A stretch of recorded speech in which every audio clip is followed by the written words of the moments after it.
আগামী 2 থেকে 4 এপ্রিল থাইল্যান্ডের ব্যাংককে হবে ষষ্ঠ বিমস্টেক সম্মেলন। এই সম্মেলনের ফাঁকে ভারতের প্রধানমন্ত্রী নরেন্দ্র মোদীর সঙ্গে প্রধান উপদেষ্টা ডক্টর মোহাম্মদ ইউনূসের দ্বিপক্ষীয় বৈঠক আয়োজন করতে নয়াদিল্লিকে চিঠি দিয়েছে বাংলাদেশ। এ নিয়ে ভারতের পররাষ্ট্রমন্ত্রী ডক্টর এস জয়শঙ্কর দেশটির পররাষ্ট্র বিষয়ক সংসদীয় কমিটিকে জানান, এ বৈঠকটি বিবেচনাধীন রয়েছে। যদিও 21 মার্চ ভারতীয় সংবাদ মাধ্যম হিন্দুস্তান টাইমস দেশটির সরকারের 3টি সূত্রের বরাত দিয়ে জানায়, তাদের এই বৈঠকটি হচ্ছে না। অর্থাৎ এ বৈঠকটি নিয়ে এখনও ধোঁয়াশা রয়ে গেছে।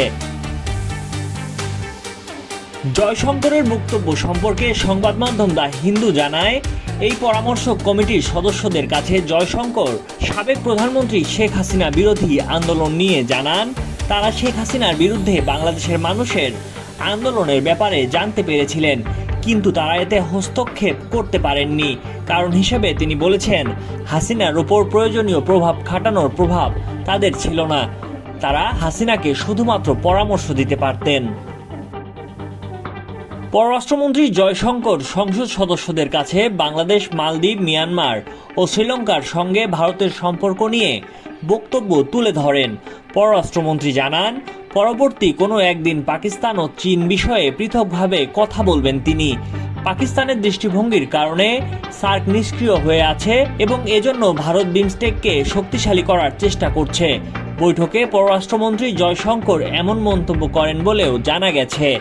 বিভিন্ন সূত্রের বরাত দিয়ে গণমাধ্যমে প্রকাশিত তথ্য বলছে, জয়শঙ্কর ইঙ্গিত দেন, ব্যাংককে আগামী 2 থেকে 4 এপ্রিল অনুষ্ঠেয় বিমস্টেক শীর্ষ সম্মেলনে নরেন্দ্র মোদী যোগ দিতে পারেন।